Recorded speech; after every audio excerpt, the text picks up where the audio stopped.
Sir, put the phone down. You need to evacuate now. What? I'm on the phone. We can't leave. Sir, there's an active threat. You must leave. Dad, what's happening? Okay, we're leaving. Sir, we had a report of a disturbance. Officer, I can explain. It's not what you think. Please, end the call and explain. Okay, my son and I were playing, and he got upset. I'm sorry. What's the situation? Armed suspect in the park. I'm on with dispatch. We need to secure the area. Get the boy to safety. I'll stay with him. You two handle it. I'm scared. Get your worthless hands where I can see them, boy. The park is not for people like you. Officer Harlan's knuckles whitened as he jabbed his flashlight into Kendrick Washington's chest, hard enough to make Jayson flinch behind his father's leg. Look at this. Acting like you belong out here. You think being some single daddy gives you special permission to loiter around kids? Kendrick did not move. His civilian clothes made him invisible to men who saw only stereotypes instead of the soldier who once briefed generals, and neither of them had the faintest idea whose name would answer the number Kendrick was already dialing in his pocket. Before we go any further, comment where in the world you are watching from, and make sure to subscribe because the next story is one you do not want to miss. The sun cast long shadows across Riverside Park as Kendrick Washington watched his son with quiet pride. Jayson's determined expression reminded him so much of his late wife. That same focused look as the boy reached for each bar, moving steadily across the playground equipment. These peaceful afternoons in the park had become their special ritual, a chance to just be father and son without the weight of the world pressing in. The crunch of tires on asphalt broke through Kendrick's thoughts. His military-trained senses picked up the deliberate way the patrol car crawled to a stop.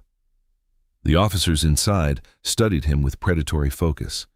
He kept his expression neutral, though his jaw tightened slightly. He had seen that look before. The assumption of guilt before a word was even spoken. Officers. Harlan and Langford emerged from their vehicle with an air of manufactured authority. Harlan's hand rested casually on his holster as they approached, his stance aggressive. Langford hung slightly back, his face a mask of false professionalism that did not match his cold eyes. Harlan barked, not even bothering with a greeting. Now, Kendrick remained seated, his movements deliberate and calm. "May I ask why you need to see my identification, officer? Got reports of suspicious activity around the playground." Langford cut in smoothly, though no such calls had come in. "Just doing our due diligence." The implied accusation made Kendrick's stomach turn, but he kept his voice steady. "I am here with my son. He is right there on the monkey bars." Harlan's lip curled. "Yeah. Prove it is your kid. ID. Do not make me tell you again." The sound of sneakers hitting wood chips announced Jayson's approach. The boy's eyes were wide as he took in the scene, his earlier playful confidence evaporating. "Dad, what is going on?" "Stay back," Langford snapped, causing Jayson to stumble backward. The boy's lower lip trembled slightly as he tried to process why these officers were being so hostile. Kendrick felt a surge of protective anger that burned deep in his chest, but he channeled it into razor-sharp focus. He had faced down threats in war zones. He would not let these badges with attitudes shake him. "Officer, please, do not speak to my son that way. He has done nothing wrong. And neither have I. Getting lippy now, huh?" Harlan's hand shot out, grabbing Kendrick's arm and trying to wrench him forward. "How about we discuss your attitude down at the station?" Kendrick did not resist, but he did not yield either, staying firmly seated as Harlan's face reddened with frustration. "Remove your hand, officer. I have not consented to being touched, nor have you established probable cause for an arrest." "You trying to tell me how to do my job?" Harlan's fingers dug deeper. "Looks like resisting to me. What do you think, Langford?" "Certainly seems uncooperative."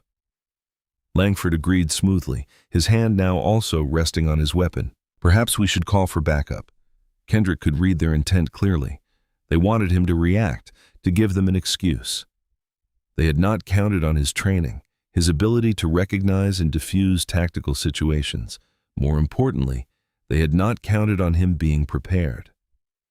With his free hand, Kendrick calmly reached into his pocket and retrieved his phone. The movement made both officers tense, but he simply pressed a number on speed dial and put it on speaker. The ring seemed to cut through the tension like a knife. A crisp, authoritative voice answered, "General Harlan's office.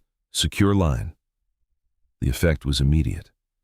Harlan's grip loosened slightly, uncertainty flickering across his face. Langford's professional mask cracked just enough to show surprise. Kendrick kept his eyes locked on the officers as he spoke. "Sir, this is Kendrick Washington.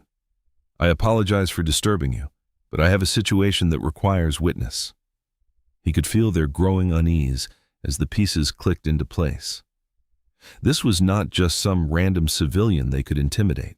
This was someone with connections, someone who knew exactly how to document and report abuse of power, someone who had probably faced far worse threats than two small-town officers with authority complexes. Jayson had edged closer to the bench, drawing strength from his father's calm demeanor. Kendrick wanted nothing more than to pull his son close, to shield him from this ugly display of prejudice, but he kept his focus on the officers, knowing that any sudden movement could give them the excuse they were looking for. The park had grown quieter, other parents drawing their children away from the tense scene. The sun caught the officers' badges, making them gleam like fool's gold. All flash, no substance, corrupted by the men wearing them. Kendrick could see the wheels turning in Langford's head, trying to figure out how to spin this, how to twist the narrative. But with the general's office listening in, their usual tactics would not work. They had unknowingly picked a target who knew exactly how to fight back, not with fists or shouts, but with accountability and witnesses. The silence stretched out, broken only by the distant sound of children playing and the subtle static of the phone connection. The power dynamic had shifted, and everyone knew it. These officers had walked up expecting an easy target, someone they could bully and demean without consequences. Instead, they found themselves under the microscope, their actions being recorded at a federal level. The warm air felt charged with tension as they reached this crucial moment. Kendrick remained perfectly still, his military training evident in his controlled breathing and steady gaze. The phone connection remained open, capturing every second of this confrontation, ensuring that whatever happened next would not go undocumented. The speakerphone crackled with static as both officers stood frozen, their earlier bravado evaporating like morning dew. The voice from the Pentagon carried an unmistakable weight of authority that seemed to physically push them back a step. "Mr. Washington, are you under duress?" the aide asked crisply. "Yes, sir," Kendrick replied, his voice steady. "I am currently being accosted by two officers at Riverside Park while trying to spend the afternoon with my son. Officers, identify yourselves. Badge numbers now." The command cut through the air like a blade. Harlan's face had turned an interesting shade of red, his mouth opening and closing without producing coherent words. Langford's hand twitched near his weapon, but the movement just made him look nervous rather than threatening. Officer James Harlan, badge 4472? Harlan finally managed to stammer out. "Officer Michael Langford, badge 3891, Langford added, trying to maintain his professional facade, even as sweat beaded on his forehead. Kendrick kept his phone steady as he spoke. "Sir, these officers approached me without cause while I was watching my 8-year-old son at the playground. They demanded ID, grabbed my arm without consent, and spoke aggressively to my child. Officer Harlan is currently gripping my arm in what I believe is an attempt to provoke a response." Harlan's fingers sprang open like Kendrick's arm had suddenly turned white hot. He took another step back, glancing desperately at Langford for guidance, but his partner seemed equally lost. "I have already contacted your department supervisor," the aide informed them. "He should be arriving shortly. Neither of you is to leave the scene or approach Mr. Washington or his son further. Is that clear?" "Yes, sir," they mumbled in unison, looking like schoolboys caught vandalizing the principal's car. Jayson had moved closer to Kendrick during the exchange, his small hand finding his father's free one. Kendrick gave it a reassuring squeeze, proud of how his son was handling the situation. The boy's eyes were still wide, but the fear had been replaced by curiosity as he watched these supposedly powerful officers reduced to nervous shuffling. The screech of tires announced the arrival of the supervisor's vehicle. Sergeant Morales practically leaped out, his face set in grim lines as he surveyed the scene. He had clearly been briefed on the situation and on exactly who Kendrick Washington was. "Mr. Washington," Sergeant Morales addressed him directly, pointedly ignoring his officers for the moment. "I apologize for this incident. Would you please tell me exactly what occurred?" Kendrick recounted the events in precise detail, his voice remaining calm and professional throughout. He described the unnecessary stop, the threatening behavior, the attempted intimidation, all while Harlan and Langford stood by, unable to deny any of it, with the Pentagon still listening in. "Officer Harlan grabbed my arm here." Kendrick indicated the spot where red marks were still visible. "After I had given them no cause for physical contact, they then attempted to escalate the situation when I requested they remove their hands from my person."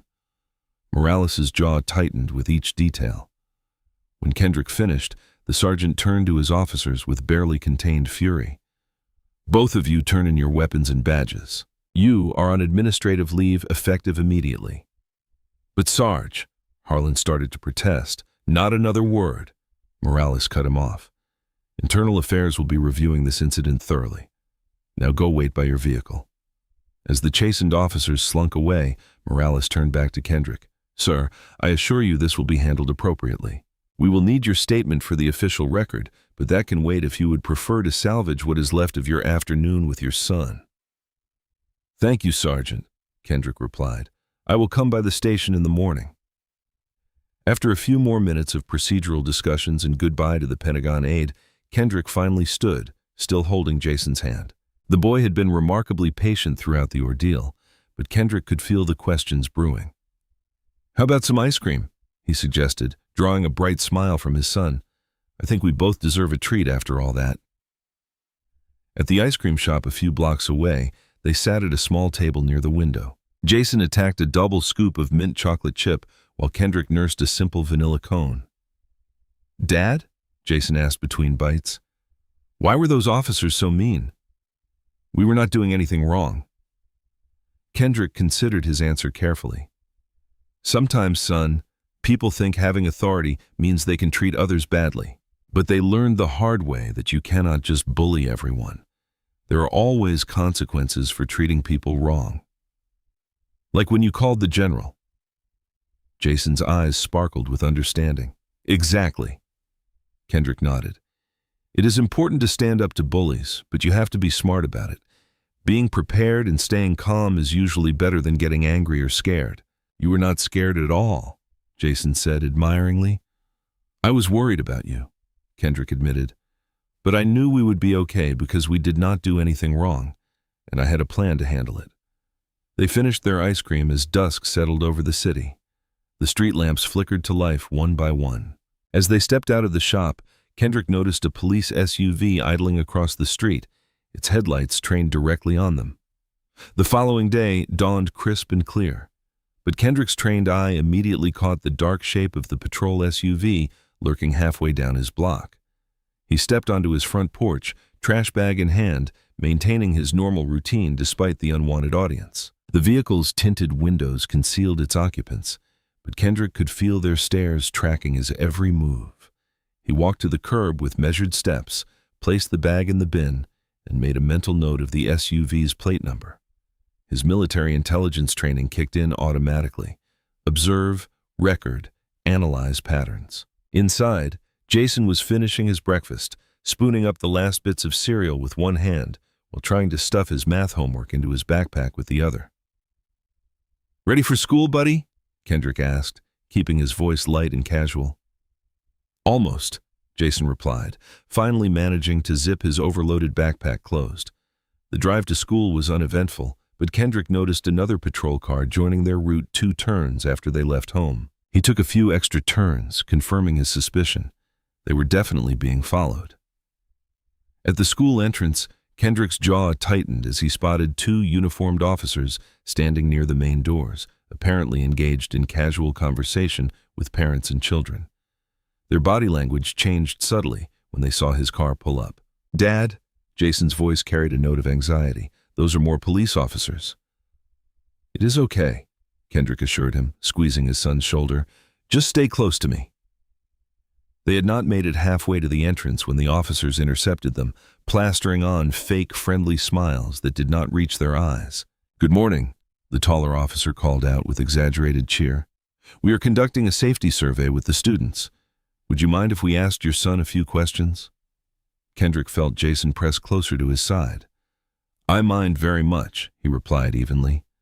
"My son is a minor, and you have no authority to question him without my presence or consent." "Sir? It is just a routine," the second officer started. "No, it is not." Kendrick cut him off, his voice firm but controlled. "You are here because of yesterday's incident, and this is a transparent attempt at intimidation. I suggest you both remember that harassing a child is a serious offense." He guided Jayson toward the entrance, positioning himself between his son and the officers. "Come on, buddy. Let us get you to class." Inside the school, Kendrick walked Jayson all the way to his classroom, something he did not usually do. He knelt down to his son's eye level outside the door. "Remember what we talked about?" he asked softly. Jayson nodded. "Stay calm and be smart." "That is right. If anyone tries to talk to you about what happened or if any officers come around, tell your teacher right away." Okay, Dad." Jayson hugged him tight before heading into his classroom. Meanwhile, across town at the precinct, Lieutenant Brock's face had turned an alarming shade of purple as he paced behind his desk. Officers Harlan and Langford sat before him like chastised schoolchildren. "A Pentagon complaint?" Brock's voice was dangerously quiet. "You two geniuses managed to get the Pentagon involved in a simple stop." "Sir, we did not know who he was," Harlan protested weakly. "Exactly!" Brock exploded, slamming his hand on the desk. "You did not know, so you acted like thugs, and now we have got brass from Washington breathing down our necks." He leaned forward, planting both hands on his desk. "Do you have any idea how this makes me look? How it makes this department look?" Lieutenant Langford spoke up, trying to sound reasonable. "We can explain it as a misunderstanding." "Shut up," Brock snapped. "You have done enough talking. Now we have got to remind this man where he lives. He does not get to humiliate this department and walk away thinking he has won." Back at his office, Kendrick was already implementing countermeasures. He pulled out a fresh notebook, recording the day's events in precise detail. Times, locations, badge numbers, vehicle descriptions. He had learned in the military that documentation was often the best weapon against systematic harassment. His phone buzzed with a text from his neighbor. "Police car has been parked outside for hours now." Kendrick added the information to his notes, then called his lawyer to update her on the situation. She agreed to file for an emergency restraining order if the harassment continued. Throughout the day, Kendrick spotted patrol cars wherever he went, outside his office, near the coffee shop where he grabbed lunch, circling the block as he ran errands. He documented each instance, building a clear pattern of surveillance and intimidation. When he picked Jayson up from school, the morning's officers were gone, but a different patrol car idled across the street. Kendrick made sure to walk his son to the car in full view of the officers, letting them see his phone recording their presence.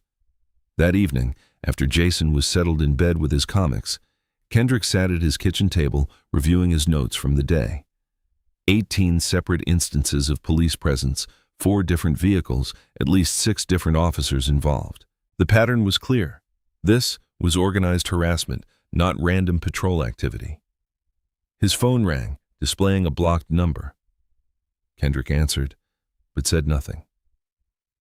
"They are not finished with you." The voice was low, distorted, almost mechanical. The line went dead before Kendrick could respond. He added the call to his notes, including the exact time and duration. Whatever game they were playing, Kendrick knew one thing for certain. They had no idea who they were dealing with. Kendrick settled into his dining room chair early one morning, laptop humming as he logged into his work system. The familiar sounds of Jayson getting ready for school drifted from upstairs, drawers opening and closing.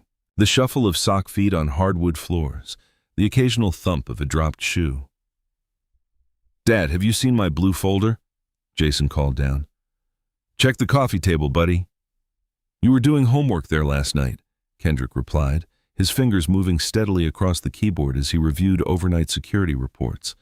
The morning light streamed through the front windows, casting long shadows across his organized workspace. A legal pad sat to his right, filled with neat entries documenting every police encounter over the past couple of days. His coffee had just cooled to the perfect drinking temperature when 3 sharp knocks rattled the front door. Kendrick's hand instinctively moved to his phone. He pulled up the video recording app as he approached the door, already knowing what he would find on the other side. Through the peephole, he saw 2 uniformed officers, different faces from the day before. Same predatory stance. "Who is it?" he called out, though he already knew. "Police, sir. We need to speak with you." Kendrick opened the door but kept the security chain in place. "How can I help you, officers?" The taller one, his nameplate reading Finley, stepped forward. "We received a report of a loud argument coming from this address. Neighbors are concerned." "There has not been any argument here," Kendrick stated firmly. "As you can hear, it is just my son getting ready for school." He held up his phone, clearly recording. "Badge numbers, please." The second officer, Bennett, shifted his weight aggressively. "Sir, we need to enter the premises to ensure everyone's safety." "No, you do not," Kendrick replied calmly. "You have no probable cause, no warrant, and no consent. I am recording this interaction, and I can clearly see your badge numbers. Would you like to explain why you are making false claims about a disturbance that never happened?" Jayson appeared at the top of the stairs, his blue folder clutched in his hands. "Dad, it is okay, buddy." "Just finished getting ready for school," Kendrick called back, never taking his eyes off the officers. Finley's jaw tightened. "Sir, if you continue to be uncooperative, I am being entirely cooperative," Kendrick cut in. "I have acknowledged your presence, responded to your claims, and explained why they are false. Now, unless you have a warrant, we are done here. I will be adding this incident to my ongoing documentation of harassment." The officers exchanged glances before Finley spoke again. "We will note your lack of cooperation in our report." "I'm sure you will," Kendrick replied, "just like I am noting this entire interaction in mine." He closed the door firmly, listening to their retreating footsteps. Jayson came downstairs, his backpack now properly packed. "Were they here because of what happened at the park?" Kendrick pulled his son into a quick hug. "Yes, but do not worry. They are just trying to make us nervous. Remember what I taught you?" "Stay calm and be smart," Jayson recited, managing a small smile. After dropping Jayson at school, Kendrick returned to his work, but his concentration was broken by an incoming email from HR. The subject line made his stomach tighten. Urgent, confidential matter. He opened it to find a carefully worded message explaining that the department had received an anonymous tip expressing concerns about his emotional stability and suggesting he might pose a risk to workplace safety. The email asked him to schedule a meeting with HR to discuss these concerns. Kendrick's response was immediate and thorough. He attached his detailed documentation of the police harassment, including timestamps, badge numbers, and video recordings. He explained the situation clearly, highlighting the pattern of intimidation that had emerged since the park incident. His military background and security clearance spoke to his stability, and he pointed out that anonymous tips coinciding with documented police harassment should be viewed with extreme skepticism. The workday passed in a blur of reports and virtual meetings, but Kendrick's mind kept returning to the morning's confrontation. He picked Jayson up from school at the usual time, noticing yet another patrol car parked across the street. "How was your day?" he asked as Jayson climbed into the back seat. His son was quieter than usual. "Mrs. Peterson asked me to stay after class. She wanted to know if everything was okay at home." Kendrick's hands tightened on the steering wheel. "What did you tell her?" "I said everything was fine, but she kept asking weird questions. Like if I ever felt scared at home, or if there was lots of yelling." Jayson's voice wavered slightly. "Dad, did someone tell her bad things about us?" Kendrick took a deep breath, fighting down his anger. "Some people are trying to cause trouble for us, buddy, but we are going to handle it the smart way, okay? Just like we always do." That evening, after Jayson was asleep, Kendrick pulled out the security cameras he had ordered with expedited shipping. He worked methodically, installing units to cover every approach to the house. One went above the front door, angled to capture faces clearly. Another covered the driveway and street, positioned perfectly to record license plates. 2 more went up at the back of the house, eliminating any blind spots. Inside, he mounted cameras in the main living areas and hallways, not for surveillance, but for protection. Proof against any false claims that might arise. Each camera fed into a secure cloud server, backed up automatically every hour. Kendrick knew the patterns of harassment from his military days, had seen how escalation worked. But this time, he was ready. Every move they made would be documented, every false claim recorded, every face and badge number captured in high definition. Kendrick woke before dawn, his military habits still ingrained after years of civilian life. The house was quiet, except for Jayson's soft breathing from upstairs. He moved to his laptop, where the security camera feeds were displayed in a grid pattern. Something made him check the overnight footage. He sipped his coffee, methodically reviewing each camera's recording. A patrol car appeared on the street view. The vehicle moved slowly, headlights dimmed, creeping past his house like a predator. Kendrick leaned closer, adjusting the playback speed. The car circled the block, reappearing for a second pass. "Got you," he muttered, capturing still frames that clearly showed the vehicle number. He added the details to his growing logbook, noting times, direction of travel, and the fact that the car's spotlight had swept across his front windows both times. After getting Jayson off to school, Kendrick sat down at his dining room table, now converted into an operations center. His laptop displayed multiple windows, police department, public records, civil court filings, news archives. Years of military intelligence work had taught him how to spot patterns, and something about this harassment felt organized, practiced. He started with complaint records against the precinct. The public database was sparse, but his Pentagon contacts had provided deeper access.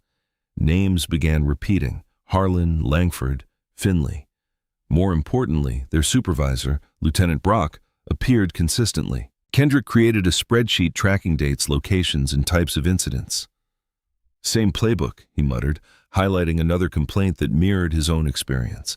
Anonymous calls about disturbances, sudden welfare checks, escalating pressure until families moved away or dropped their complaints. A reference in one report caught his eye. Situation resolved by Division 9 intervention. He found the same phrase in 3 more cases, all involving officers who had faced serious complaints. Each time the problems mysteriously disappeared along with the complainants, Kendrick opened a new document, typing quickly. Division 9. No official listing in department structure. His printer hummed as he gathered key documents. Using different colored highlighters, he marked names, dates, and patterns. Yellow for officer names, green for locations, red for Division 9 references. The pattern became clearer with each page. He pulled out a fresh manila folder, labeled it Operation Cleanhouse, and began organizing the document's military style. Summary brief on top, supporting evidence categorized and tabbed. Timeline of events clearly marked. His phone buzzed. A contact at the Pentagon had sent over sealed records from civil suits against the department. 3 had been settled quietly with strict non-disclosure agreements. "They are running a protection racket in uniform," he said to himself, adding the new information to his files. The more he dug, the more connections he found. Division 9 was not just covering up bad behavior. They were systematically removing threats to corrupt officers. When Jayson came home from school, Kendrick cleared the table, tucking the sensitive documents into his home office. He wanted dinner to feel normal, safe. They ate spaghetti, Jayson's favorite, while talking about his math test and upcoming science project. "Dad." Jayson pushed his meatballs around the plate. "Tommy asked why there are always police cars near our house now." Kendrick set down his fork. "Remember how we talked about some people being bullies, even grown-ups?" Jayson nodded. "Like the officers at the park." "Right. And what do bullies want? To make you scared? To make you run away?" "Exactly." Kendrick reached across the table, squeezing his son's hand. "But we are not going to run away. This is our home, We belong here. But what if they do not stop? They will, Kendrick assured him, because I'm gathering evidence just like a detective. And when I have enough proof, they will have to stop, not just for us, but for everyone they have been bullying. Jayson seemed to consider this, like when you taught me to stand up to Derek when he was picking on smaller kids at recess. Very similar. Kendrick smiled. Sometimes standing up to bullies helps protect other people too. After dinner and homework, Kendrick tucked Jayson into bed, making sure his nightlight was on and his favorite stuffed tiger was within reach. He read an extra chapter of their current book, wanting to extend this moment of peaceful normalcy. Back downstairs, Kendrick spread his documents across the dining room table again. The pattern was undeniable now. Names, dates, incidents, all pointing to a systematic abuse of power. His military training helped him see the structure behind the chaos. Division 9 was not random. It was a deliberate tool for maintaining corruption. Looking at the evidence before him, the complaints, the settlements, the familiar patterns of harassment, Kendrick whispered to himself, this is not just about us anymore. Kendrick sat at his dining room table early one morning, steam rising from his coffee mug as he accessed secure databases through his military connections. The sun had not risen yet, but his mind was sharp, focused on exposing Division 9's web of corruption. Let us see what you have been hiding, he muttered, opening case files from the past few years. Each summary revealed familiar elements, excessive force complaints that vanished, officers cleared despite damning evidence, witnesses who suddenly went silent. He created a detailed spreadsheet, color-coding incidents by type, red for violence, blue for harassment, yellow for intimidation. Names of Division 9 officers appeared repeatedly. Kendrick noticed Officer Finley's name connected to 6 cases where body camera footage had mysteriously corrupted. 4 different internal affairs investigations, closed within days, marked insufficient evidence. Same tactics, different victims, he said, scrolling through another complaint. A young mother had reported harassment after filing excessive force charges. Her case disappeared when she suddenly moved out of state, leaving no forwarding address. Kendrick pulled up his own surveillance footage, adding timestamps and notes. He documented every patrol car, every random stop, every suspicious call to his workplace or Jayson's school. The pattern was clear. Systematic intimidation designed to wear down targets until they broke. At the precinct across town, Lieutenant Brock paced his office, face flushed with anger. He is not backing down, he growled to officers and Finley. Time to show him what happens to people who do not know their place. Sir, he is documenting everything, Finley warned. Maybe we should. I do not care what he documents. Brock slammed his hand on the desk. Nothing official, no reports, no calls logged. Just make his life hell until he breaks or runs. Back at his house, Kendrick reviewed his home security feeds while adding notes to his report. 3 different patrol cars had circled his block overnight. He had started recognizing their patterns, the way they staggered their timing, how they used side streets to maintain surveillance without being obvious. Amateur hour, he muttered, drawing from his military intelligence background. He could spot their observation points, the way they coordinated movements. They were treating him like a target, but they did not realize he had run similar operations in combat zones. Kendrick grabbed his keys, heading out for groceries. He took a different route than usual, watching his mirrors. 2 blocks in, a dark SUV pulled out behind him. He turned left instead of right at the next intersection, confirming the tail. The vehicle stayed 3 cars back, exactly as he had been trained to do during surveillance operations. At the store, he noted a patrol car parked across the street, officer pretending to check his phone. Kendrick photographed the vehicle number discreetly while loading his groceries. On the way home, he took a winding route, counting 3 different vehicles trading off surveillance duties. They are burning resources to track one man, he said to himself, adding the details to his log. Getting sloppy because they are angry. Throughout the day, Kendrick cross-referenced more case files with his own experiences. He found a family who had filed brutality charges the previous year. Their children had been repeatedly stopped and questioned walking to school. Another victim reported constant patrol cars outside his workplace until he withdrew his complaint. His phone buzzed. Another anonymous tip had reached his employer, questioning his mental state. Kendrick added it to his documentation, noting the timing aligned with previous harassment patterns. He had already briefed his boss on the situation, providing evidence of the orchestrated campaign against him. The afternoon sun cast long shadows as Kendrick compiled everything into a comprehensive digital brief.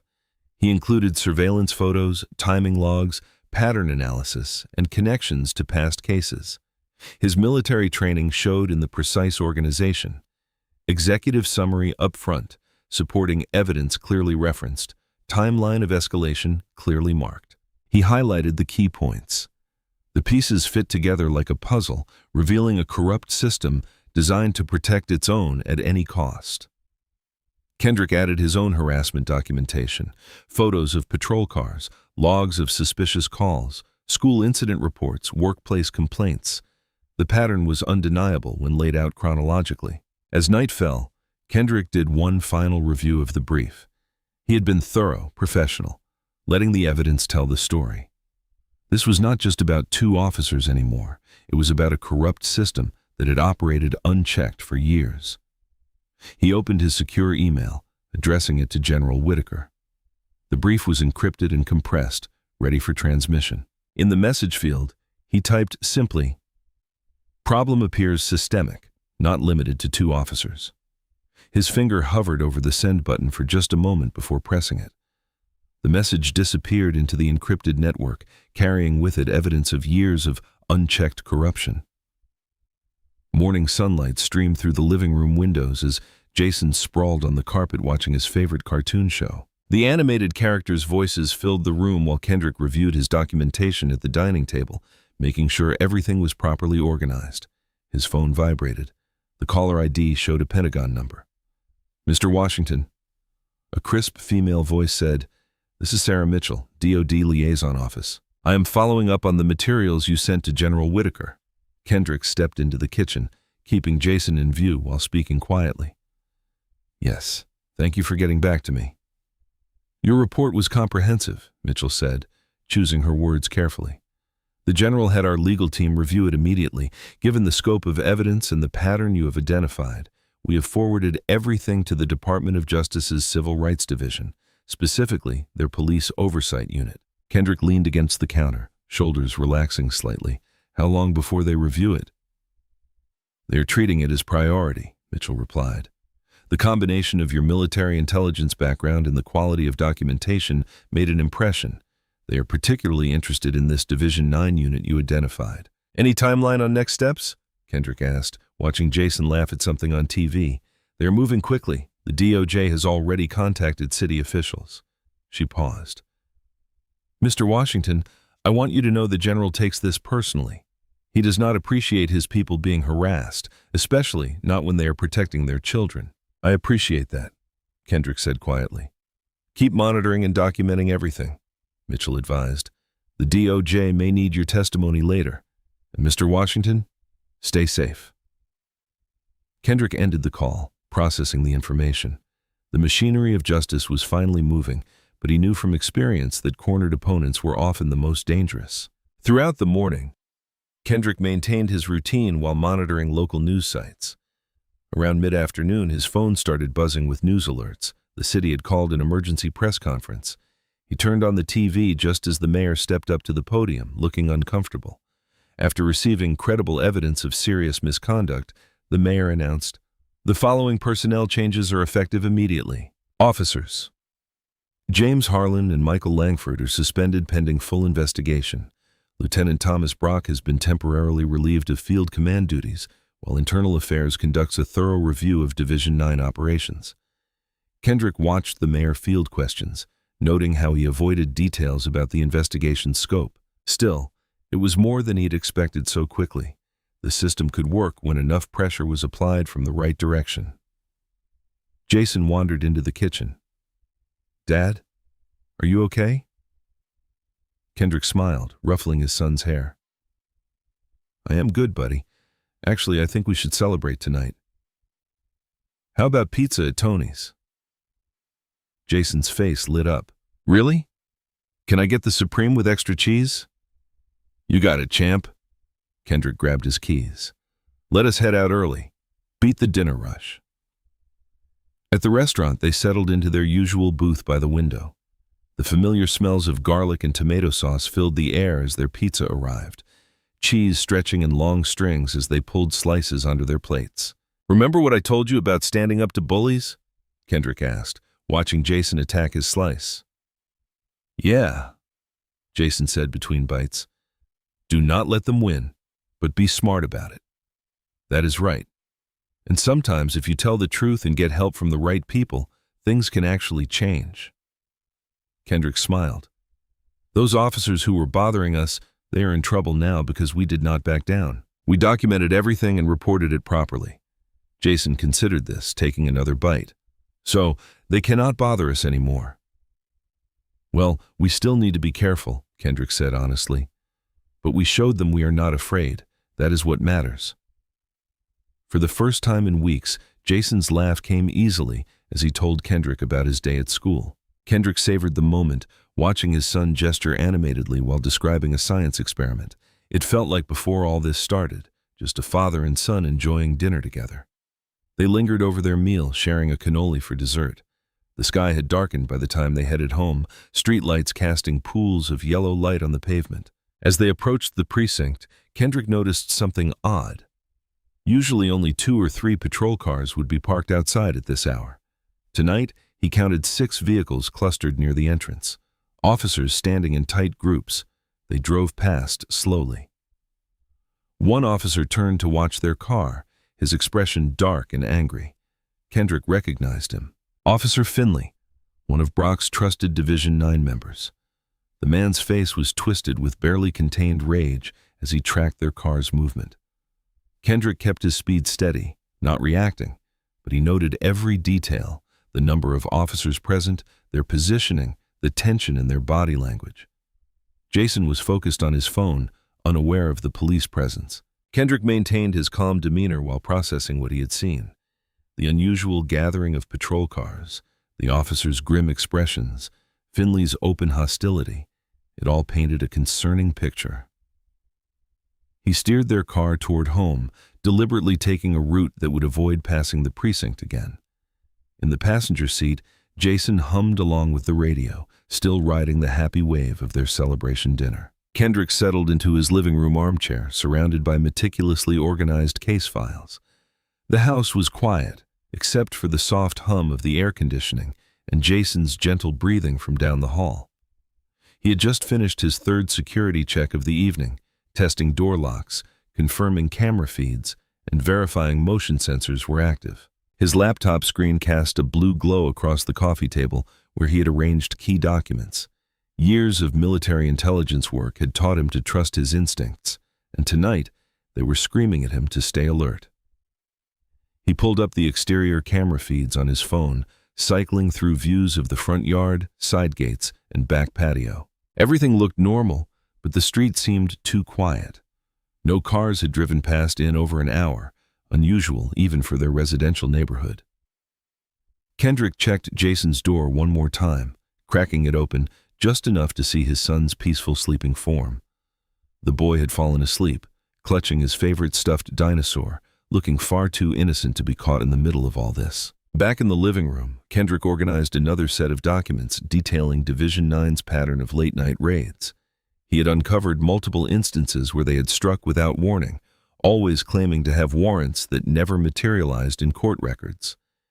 The digital clock ticked over when the house plunged into darkness. The sudden silence of dead electronics felt deafening. Kendrick's muscles tensed as his combat training kicked in. This was no random power outage. He could hear the electrical hum from houses across the street.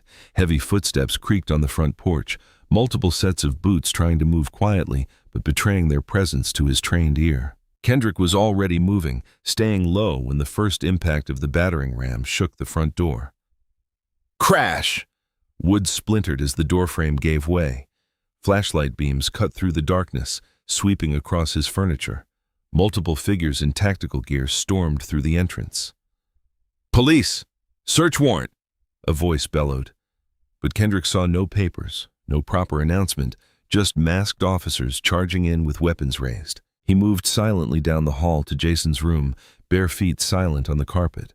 His son was sitting up in bed, eyes wide with fear. "Shh," Kendrick whispered, scooping him up. "Stay completely quiet, buddy. Just like our safety drills."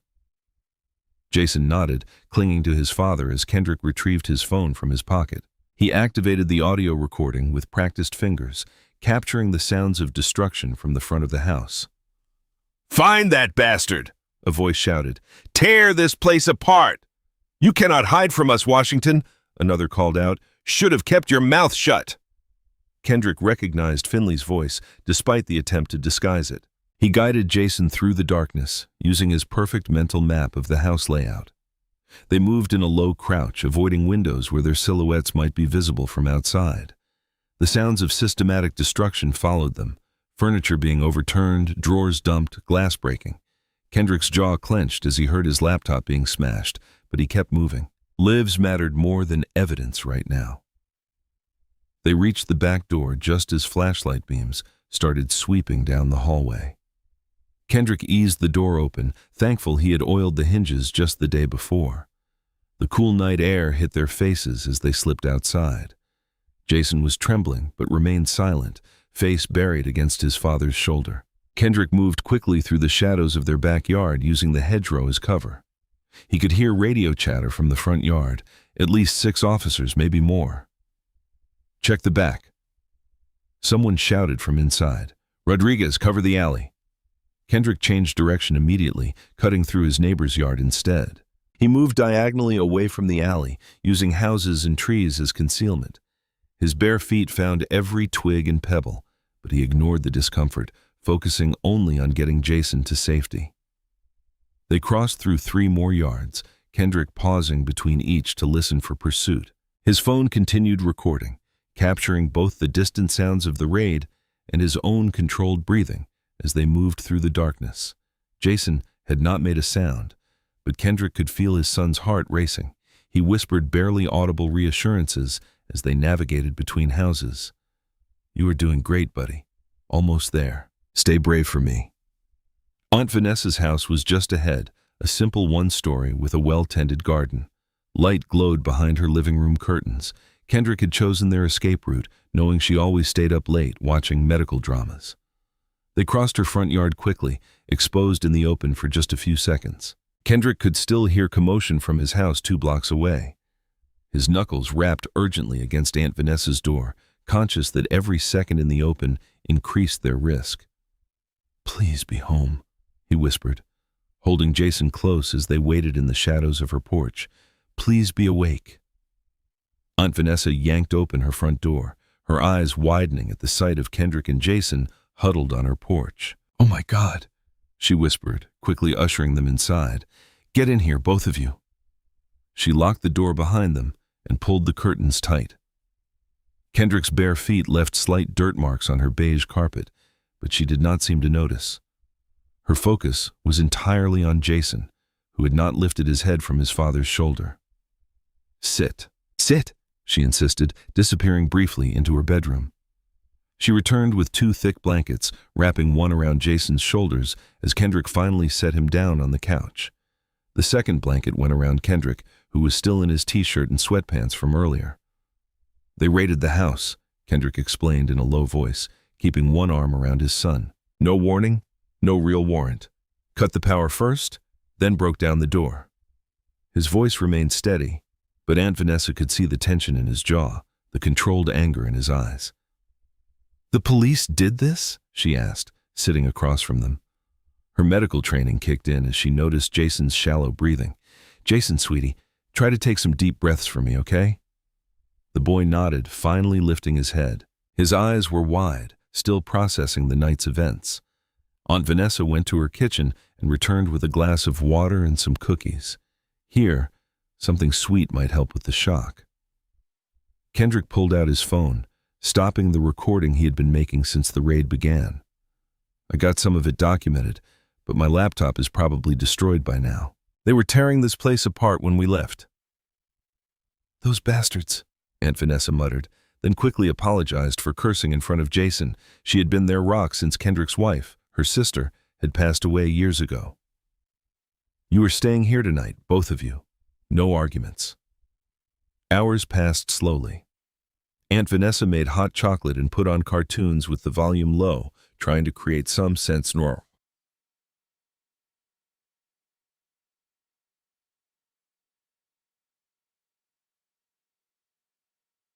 Eventually, Jayson's eyes grew heavy. The adrenaline crash hit him hard. Aunt Vanessa set him up in her spare bedroom, tucking him in with extra care. He's finally asleep, she reported, returning to find Kendrick still rigid on the couch, staring at his phone. You should rest too. I need to go back at first light, Kendrick replied. Document everything before they try to cover it up. Kendrick? Aunt Vanessa started, concern heavy in her voice. I know, he cut her off gently. But I have to do this right. They are not just going to stop. When dawn finally broke, Kendrick stood in Aunt Vanessa's driveway, now wearing borrowed shoes and a jacket she had insisted he take. Keep him close, he told her. Do not let anyone except me pick him up, no matter what they say. I have got him, she promised. Be careful. Kendrick approached his house cautiously, photographing the exterior first, the cut power lines, the boot prints in his flower beds, the splintered doorframe. A few neighbors were already up, pretending not to watch from behind their curtains. One elderly man, Mr. Patel from next door, carefully made his way over. They came in unmarked cars, Mr. Patel said quietly, looking around nervously.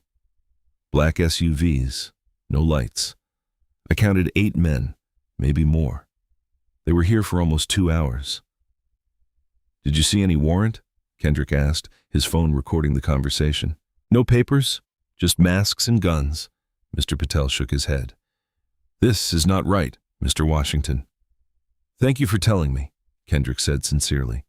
You should go inside now. Safer that way. Inside, Kendrick's hands clenched at the destruction. Every drawer had been pulled out and emptied, couch cushions slashed open, photos knocked off walls. They had even pulled up sections of carpet, presumably looking for hidden compartments. His laptop lay in pieces on the dining room table. He moved methodically through each room, filming everything. The destruction got worse toward the back of the house. Holes punched in walls, furniture overturned, even his bed frame cracked down the middle. Jayson's room had been ransacked too, toys scattered and broken, his dinosaur collection swept off shelves onto the floor. Kendrick collected his encrypted backup drives from their hidden locations behind an air vent, inside a hollow curtain rod, beneath a loose floorboard in the closet. His military training had taught him to always have contingencies. He found his go bag untouched in the attic crawl space containing cash, documents, and emergency supplies. After 2 hours of careful documentation, he drove to a secure storage facility a short distance away, one registered under a different name. He uploaded all the new evidence to encrypted cloud storage and left physical copies in a locked container. Back at his house, Kendrick stood in the wreckage of his living room. Glass crunched under his borrowed shoes as he surveyed the damage. Family photos lay scattered on the floor, their frames broken. He picked up one showing Jayson's last birthday party, carefully removing the cracked glass. The house felt wrong now, violated, unsafe. He could not bring Jayson back here, not yet. Aunt Vanessa's place would have to do for a while longer. At least there his son could sleep without fearing another midnight invasion. Standing amid the chaos they had left behind, Kendrick spoke into the empty room, his voice hard with determination. You came into my house. Now I'm coming for your careers. Kendrick sat in his home office early one morning, surrounded by the aftermath of the raid. His work laptop was destroyed, but he had managed to salvage his backup tablet. Taking a deep breath, he dialed his employer's number. Good morning. This is Kendrick Washington, he began, keeping his voice steady. I need to speak with HR about an urgent situation. After a few transfers, Jessica Chen, the head of HR, came on the line. Kendrick, we have been hearing some concerning reports. I'm sure you have, Kendrick replied carefully. That is why I am calling. My home was illegally raided last night by police officers without a warrant. They destroyed my property, including my work equipment. There was a long pause. I see, Jessica said slowly. And you are certain these were actual police officers? I have video evidence, photos, and witness statements, Kendrick explained. This is part of an ongoing pattern of harassment since I reported 2 officers for racial profiling last week. Papers rustled on Jessica's end. Kendrick, given the sensitive nature of our government contracts and the liability concerns this raises, we will need to place you on administrative leave. Paid leave, I assume? Kendrick asked, though he already knew the answer from her tone. Unfortunately, this will be unpaid until the situation stabilizes, Jessica replied, her voice taking on that careful corporate distance. We need to protect the company's interests. Kendrick's jaw tightened. I understand. And how long do you expect this leave to last until we can be certain there will not be any disruptions to our operations? We will reassess in 30 days. After ending the call, Kendrick checked his bank accounts. The loss of income would hurt. He had savings, but house repairs and potential legal fees would eat through them quickly. He had been right to move money to separate accounts they could not trace. His next call was to the Pentagon liaison using the secure line they had provided. Sir, I need to report a significant escalation, Kendrick began, his military training evident in his precise delivery. He walked through the timeline, the power cut, the masked officers, the destruction of property, the lack of warrant. The liaison's breathing changed as Kendrick described Jayson being forced to flee his own home in the middle of the night. My God, the liaison muttered. You have documentation, full audio of the raid, photographs of the damage, neighbor statements, all time-stamped and backed up securely, Kendrick confirmed. I'm sending it now through the encrypted channel. This goes beyond harassment, Mr. Washington. This is a coordinated attack on a civilian by law enforcement. I am escalating this immediately. While Kendrick worked to document and report the raid, Lieutenant Brock was busy spinning his own narrative at the precinct. He gathered his most trusted officers in the briefing room, doors closed. Listen up, Brock growled. Washington has gone off the deep end. He is making wild accusations, threatening officers, showing clear signs of instability. The officers exchanged glances as Brock continued. We have got reports he has been acting erratically around his kids' school. Paranoid behavior, anti-police statements, the works. If anyone asks, that is what you have observed too. One younger officer shifted uncomfortably.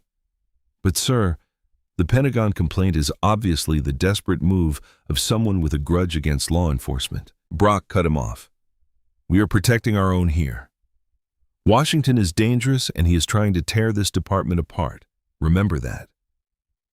By afternoon, Kendrick could already see Brock's smear campaign taking effect.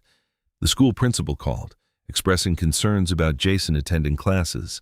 The local news ran a piece about rising tensions between police and an increasingly hostile resident. Kendrick drove to this courthouse to file for an emergency injunction against the police department. The clerk's eyes widened when she saw his name on the paperwork. Our system is down right now, she stammered.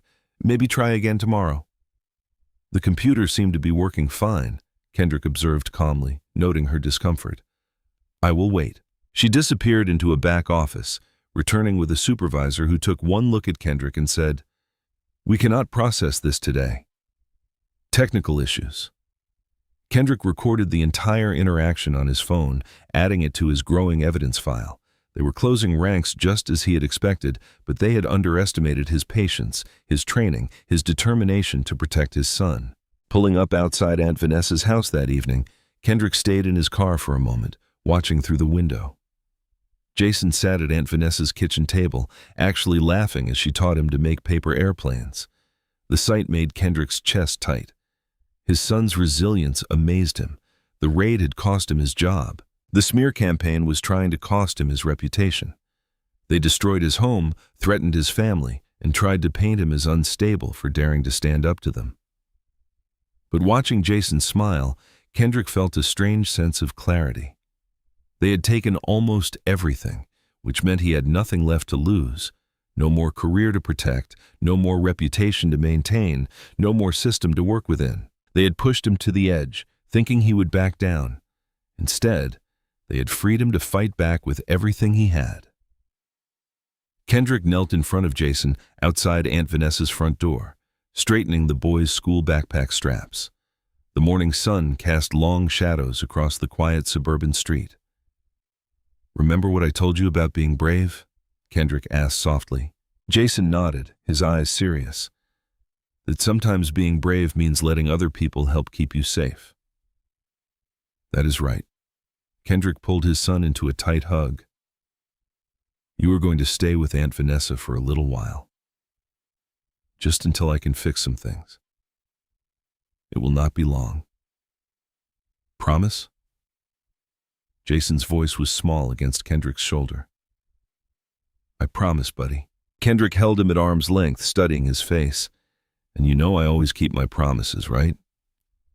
After watching Jayson disappear safely inside with Aunt Vanessa, Kendrick climbed into his car.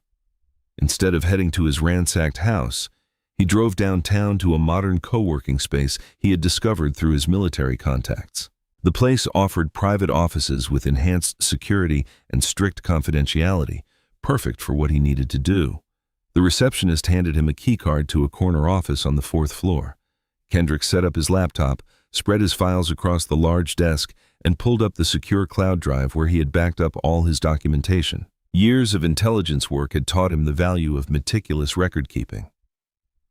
"Time to put it all together," he muttered, opening a fresh document. He started with Division 9's organizational structure, building a clear hierarchy from Lieutenant Brock down through the ranks. Each name came with dates, incident reports, and patterns of behavior. He noted how certain officers always seemed to appear in cases involving harassment or intimidation of civilians who filed complaints. "Just like a terrorist cell," Kendrick observed grimly, remembering similar analyses he had done overseas. Same tactics, different uniform. The harassment timeline came next. He laid out every incident chronologically, starting with that first confrontation at the park. Each entry included officer names, badge numbers, witness statements, and supporting evidence. The pattern was unmistakable, systematic escalation designed to break him down.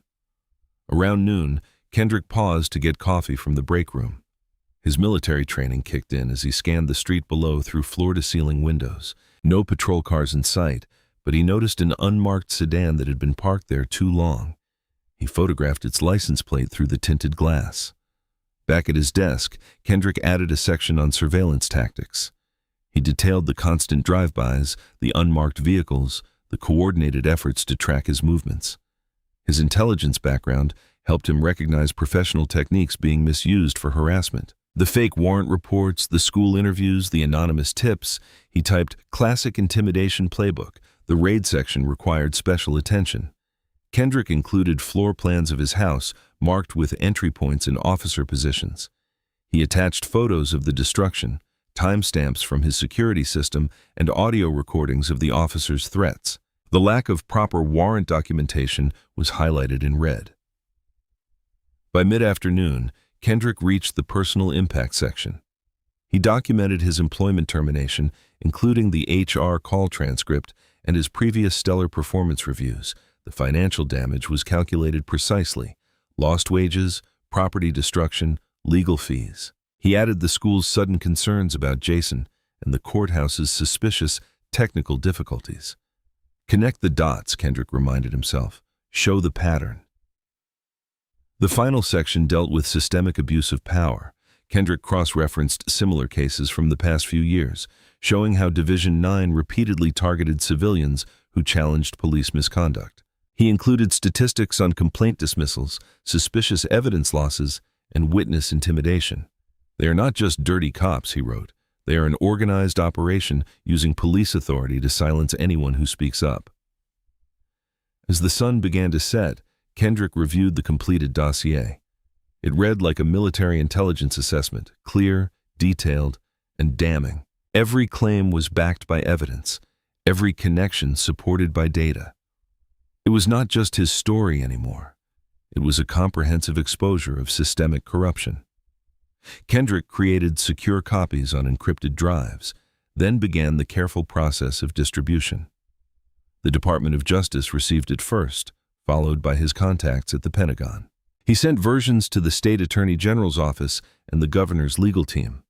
The final copy went to a specialized federal civil rights task force he had learned about through General Whitaker. These were the people who investigated pattern or practice violations by law enforcement agencies. With each file sent, Kendrick felt a weight lifting. They had tried to bury him in fear and isolation, but they had forgotten his training. They had pushed him into a corner, expecting him to break.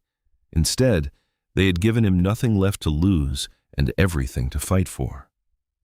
As darkness fell outside the office windows, Kendrick sat back and watched the final upload complete. The evidence was out there now, spreading through channels they could not control or intimidate. Let them try to discredit him now. The truth would speak for itself, he thought of Jayson, probably doing homework at Aunt Vanessa's kitchen table right now. "Almost done, buddy," he whispered. "Just hold on a little longer." Kendrick sat at Aunt Vanessa's kitchen table early one morning, laptop open and notes arranged precisely before him. His military watch showed it was almost time for the scheduled call with the Department of Justice and Pentagon liaison. The house was quiet. Aunt Vanessa had taken Jayson to school early, understanding Kendrick needed privacy for this crucial conversation. His coffee had gone cold, untouched, as he reviewed key points one final time. At the exact appointed moment, his secure line rang. Kendrick answered, his voice steady. "Kendrick Washington speaking." "Mr. Washington, this is Special Agent Lena Brooks with the DOJ Civil Rights Division." A crisp female voice responded. "I have Colonel Reeves from the Pentagon Liaison Office with me. We have reviewed your dossier and have some specific questions." "If you are ready." "Yes, ma'am. I have all supporting documentation available." "Let us start with Division 9, Brooks said. "You have identified Lieutenant Brock as the commanding officer. Can you walk us through how this unit operates within the department?" Kendrick leaned forward, sliding a particular file closer. Division 9 functions as what Brock calls his Special Operations Unit. On paper, they handle sensitive investigations. In reality, they are his enforcement arm for dealing with civilian complaints and internal threats. "How so?" Colonel Reeves asked. "They use coordinated harassment tactics, surveillance, false calls, anonymous tips. When those do not work, they escalate to direct intimidation, like the raid on my house." Kendrick's voice remained measured despite the memory. "I have documented at least 7 similar patterns against other complainants in the past few years." Brooks's tone sharpened about that raid. "You mentioned no proper warrant was presented. Can you elaborate?" "They breached my door," Kendrick replied, pulling up his detailed timeline. "Multiple officers in tactical gear, faces covered. They shouted police warrant but never displayed any paperwork. I have audio recordings of their entry and subsequent destruction of property and Lieutenant Brock's direct involvement." Kendrick played them a clip from his phone. "Officers during the raid shouting that Lieutenant wants this wrapped up clean and make sure nothing is left to find." That is his voice in the background. Kendrick noted, "I served 15 years in military intelligence. I know how to verify audio signatures." The investigators asked more questions about specific incidents, dates, and personnel involved. Kendrick answered each precisely, referencing his documentation and offering to provide original files. His military training showed in his organized responses and attention to detail. "Mr. Washington," Brooks said after nearly an hour, "we are seeing some disturbing correlations between your timeline and internal department logs we have accessed. The pattern matches what you have described: systematic intimidation of civilians who file complaints." Colonel Reeves added, "Several of these tactics mirror counterintelligence operations. That is particularly concerning when used against American citizens." "What happens next?" Kendrick asked. "We need you to maintain a low profile for the next few days," Brooks replied. "We are moving on this, but we need to secure evidence before they can destroy more records. Can you do that?" "Yes, ma'am. My son is staying with family, and I have backed up all documentation to secure locations." "Good. We are sending federal subpoenas to the precinct today. They will be required to surrender body cam footage, dispatch logs, and all Division 9 communications. We will be in touch soon with next steps." After the call ended, Kendrick sat back, releasing a long breath. For the first time in weeks, he felt the tide turning. Across town at the precinct, Lieutenant Brock's morning was rapidly deteriorating. Federal agents had arrived with subpoenas, demanding immediate access to records he had spent years protecting. His face reddened as he read the document list. "Delete everything in the Division 9 folders," he ordered a trusted officer. "Wipe the backup drives, too. Nothing leaves this building, sir." The officer hesitated. "They are saying tampering with evidence." "Just do it," Brock snapped, not knowing federal technicians had already created mirror copies of most systems overnight. By afternoon, Kendrick decided to check his house. He drove careful routes, watching for tails, but the usual patrol cars were conspicuously absent. The street was quiet when he pulled up. Inside, the destruction still shocked him. Broken furniture lay scattered across floors. Walls showed holes from searching for hidden compartments, and his home office remained ransacked. Family photos lay shattered in their frames. Kendrick moved methodically through each room, packing essential items into a duffel bag: clothes, documents, medications. He gathered Jayson's favorite books and his worn, stuffed tiger. The boy would want those. Looking around one last time, Kendrick felt a mix of anger and resolve. They had violated his home, trying to break his spirit. Instead, they had only proved how far they would fall to hide their corruption. As evening approached, Kendrick drove to Aunt Vanessa's house. He would not risk sleeping in his damaged home tonight, not with Brock growing desperate. His son's safety came first, and together they would wait for justice to finally catch up to those who had abused their power for so long. Kendrick jerked awake on Aunt Vanessa's couch, his military instincts responding to the distant thrum of helicopter rotors. The sound was growing closer, accompanied by the familiar wail of multiple sirens echoing through the pre-dawn darkness. He sat up, reaching for his phone as it buzzed with incoming alerts. The screen lit up his face in the dim living room as he read the first message: breaking, FBI conducting mass raid on Metro Police Precinct. More notifications flooded in. Kendrick opened a local news live stream, the volume low to avoid waking Jayson down the hall. The aerial footage showed federal vehicles surrounding the precinct, their emergency lights painting the street in red and blue. Dark-suited agents moved with precision, securing exits and entries. Federal authorities have launched a coordinated operation targeting alleged corruption within the department. The reporter's voice narrated over the helicopter feed. Sources indicate multiple officers are being taken into custody. Kendrick watched intently, his breath steady but his heart racing. All his documentation, every carefully logged incident, every recorded interaction. It had led to this moment. The camera zoomed in as agents led a handcuffed Lieutenant Brock out the front doors, his usual commanding presence deflated. The lieutenant's face was twisted with rage as they guided him toward a waiting vehicle. Lieutenant Thomas Brock is being charged with multiple counts of conspiracy, obstruction of justice, and civil rights violations, the reporter continued. This follows a months-long investigation into systemic abuse of power within the department. More officers emerged in custody.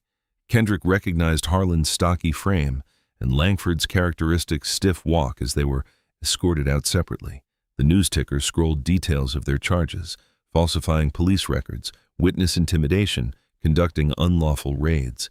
Each charge corresponded to incidents Kendrick had meticulously documented. His phone buzzed with a text from Aunt Vanessa.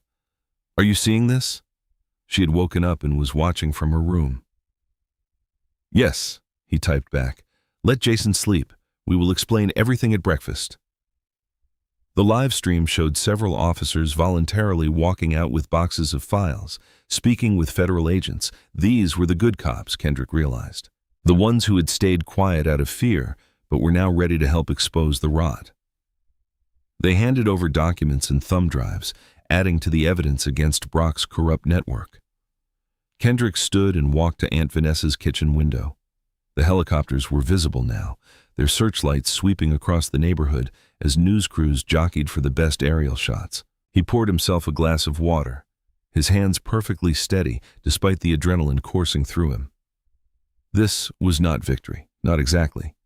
Victory would have been never having to fear for his son's safety, never having his home invaded, never losing his job. But it was justice methodically served through proper channels. Every photo he had taken, every audio clip he had recorded, every incident he had logged with military precision had helped build an ironclad case. His phone rang. The caller ID showed DOJ secure line. "Mr. Washington?" Special Agent Brooks's voice was clear despite the early hour. "I apologize for calling so early, but I wanted you to hear this directly from me." "I appreciate that, ma'am. I am watching the news now. We have taken 23 officers into custody so far, including Brock and the core members of Division 9. The evidence you provided was instrumental in securing our warrants and identifying key personnel." Kendrick nodded silently, thinking of all the nights spent organizing files, cross-referencing incidents, building the case piece by piece. "We will need you to testify," Brooks continued, "both for the criminal cases and the broader civil rights investigation. Given your military background and documentation practices, you are an ideal witness." "I will do whatever is needed," Kendrick replied. "There is one more thing," she added. "We have arranged federal protection for you and your son. We do not anticipate retaliation. Most of the bad actors are in custody, but it is standard procedure in cases like this." Through the window, Kendrick could see the sky beginning to lighten. Soon, Jayson would wake up, and they would talk about how standing up to bullies sometimes takes time, but justice eventually comes through. "Thank you," he said to Brooks. "Will I be able to return home soon? Our teams finished processing it as a crime scene yesterday. Once our protection detail is in place later today, you will be cleared to move back in. We will also help coordinate with your employer regarding reinstatement." Kendrick heard Jayson's bedroom door open and close softly. The boy was up earlier than usual, probably roused by the helicopter noise. "I need to go, ma'am." "My son is awake, of course. We will be in touch later today with details about the protection arrangements and next steps." Kendrick ended the call just as Jayson padded into the kitchen, rubbing sleep from his eyes. The boy looked at the helicopters visible through the window, then at his father's face. "Dad, what is happening?" Kendrick knelt down to his son's level, placing a gentle hand on his shoulder. "Remember how I told you that telling the truth and standing up to bullies was important even when it is hard?" Jayson nodded, his eyes serious. "Well, this morning a lot of bullies are learning that lesson, and we are going to be able to go home soon." Kendrick straightened his tie as he walked up the steps of City Hall, the morning sun warming his face. A week had passed since the federal raids, but the city was still buzzing with developments. News vans lined the street, their satellite dishes reaching skyward like metal trees. Inside, the marble corridors echoed with his footsteps as a young aide led him to the main conference room. The space was already filled with journalists, community leaders, and officials in suits. Camera flashes popped as he entered. Mayor Rebecca Hayes stood at the podium, her usual polished appearance slightly worn by the strain of recent events. "Mr. Washington, please join us." She gestured to a chair near the front. Special Agent Brooks sat nearby, offering a small nod of recognition. Kendrick took his seat, scanning the room with the careful attention he had developed over years of military service. He noticed several new faces among the police brass, replacements for those now facing charges. Their shoulders were straight, badges gleaming, but their eyes held uncertainty about the changes ahead. Mayor Hayes cleared her throat, the microphone carrying her voice clearly through the packed room. "We are here today to address grave injustices committed by those sworn to protect and serve." She turned to face Kendrick directly. "Mr. Washington, on behalf of this city, I offer our deepest apologies for what you and your young son Jayson endured." The mayor's words carried weight, but Kendrick thought of Jayson's face during the night raid, of his son's trembling hands as they fled through dark yards. Some things could not be undone with words alone. The corruption exposed through Mr. Washington's diligence and courage has forced us to confront serious failures in our system. Hayes continued. "Today, we announce comprehensive reforms to ensure this never happens again." Special Agent Brooks stepped forward, her FBI badge catching the light. "Division 9, the unit responsible for much of this misconduct, is hereby permanently dissolved.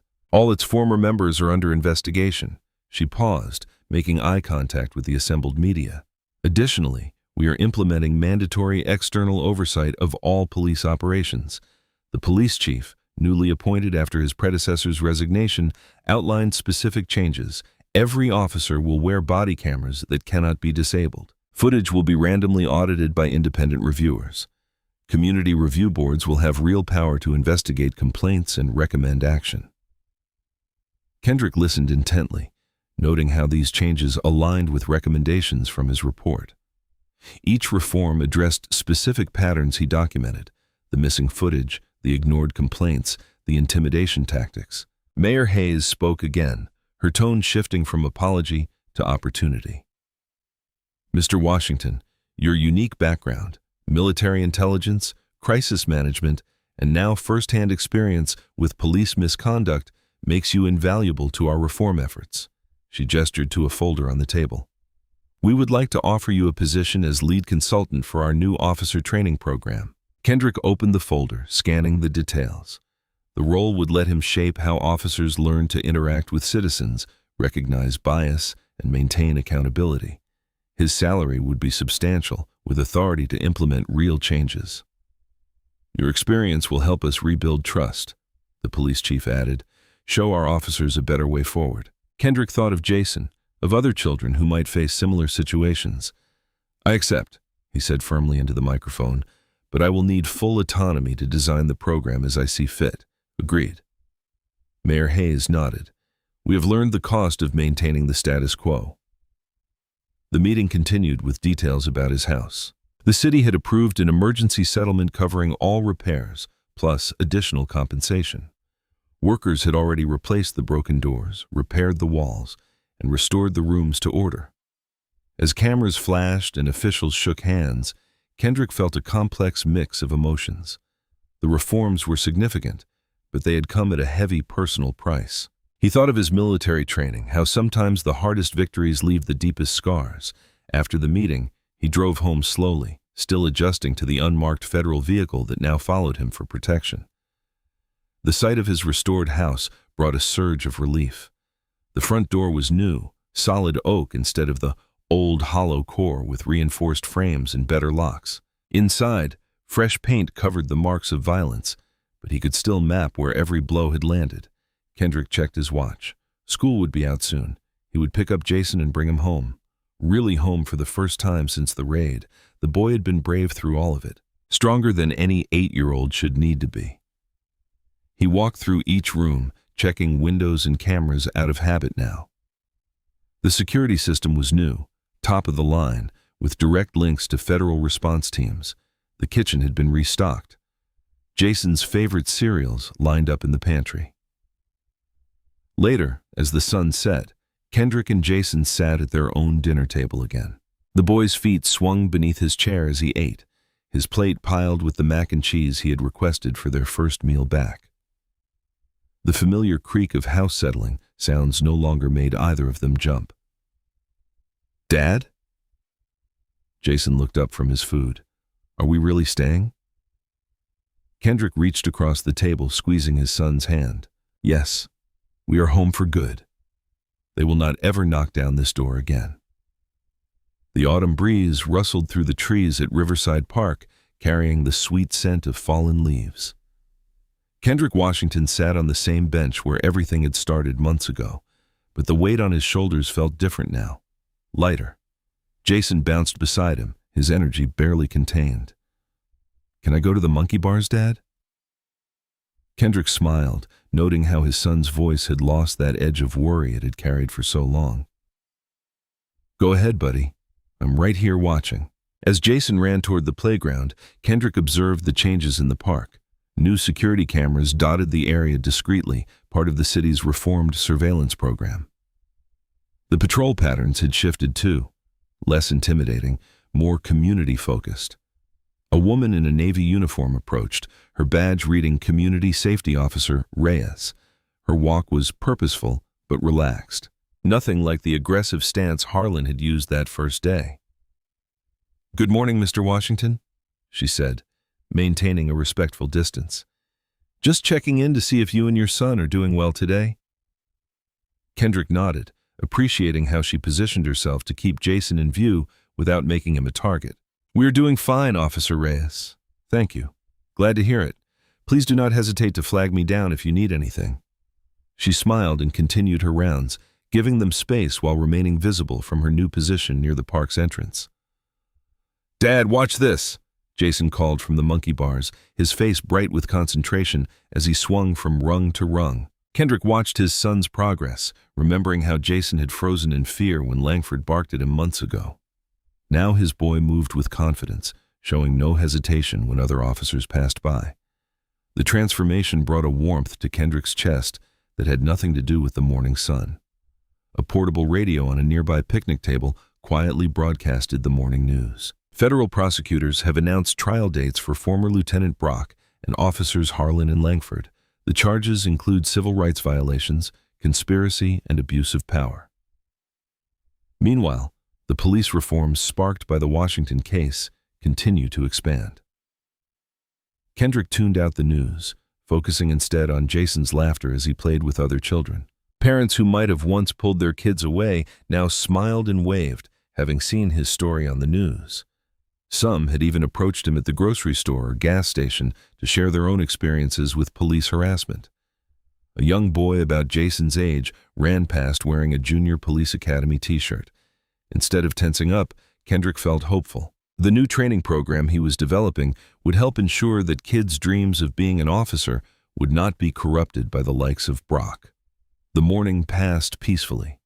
Jayson made friends with two other boys. Their game of chase wove between the playground equipment.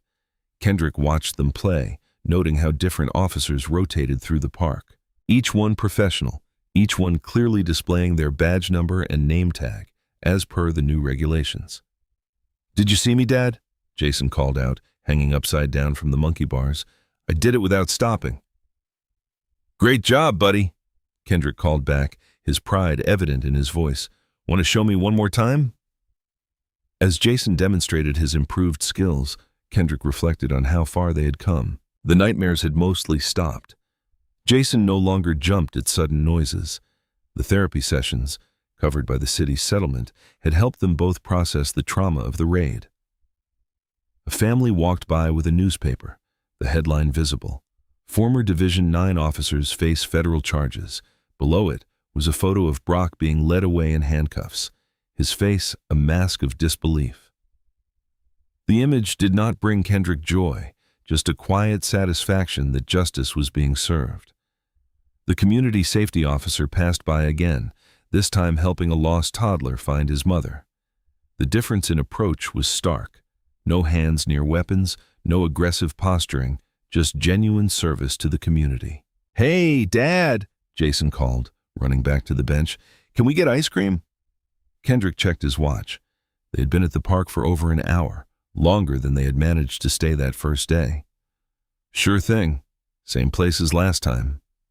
Jayson nodded eagerly, reaching for Kendrick's hand as they stood to leave. The gesture, once born of fear, now came from simple affection. They walked together across the park, passing the spot where Harlan had tried to force Kendrick against the bench. That memory's sting had faded, replaced by the knowledge that such abuse of power now carried real consequences.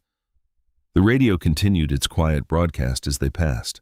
The Washington case has become required study material at police academies statewide, with similar programs being considered nationally. Kendrick squeezed Jayson's hand gently as they walked toward the park exit, both of them smiling. The morning sun caught Jayson's face as he looked up at his father, trust and safety evident in his expression. Behind them, the careers of corrupt officers lay in ruins, transformed into a powerful warning for anyone who might consider following their path. I hope you enjoyed that story. Please like the video and subscribe so that you do not miss out on the next one. In the meantime, I have handpicked 2 stories for you that I think you will enjoy. Have a great day.